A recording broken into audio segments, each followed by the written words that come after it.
सरदार जी ने दारू पी के अपने आप को आईने में देखा और बोला, इसको तो कहीं देखा है।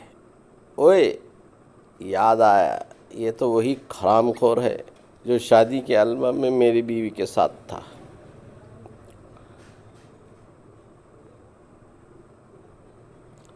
सरदार जी की शादी के 3 महीने के बाद ही उसकी पत्नी को बच्चा हो गया। सरदार ने गुस्से में पूछा, 3 महीने में ही बच्चा कैसे हुआ?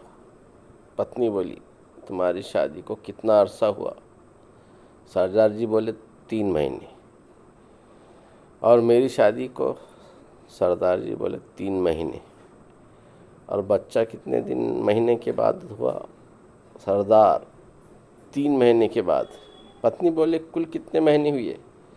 सरदार, ओए 9 महीने। और खुशी में डांसिंग शुरू कर दिया, बल्ले बल्ले।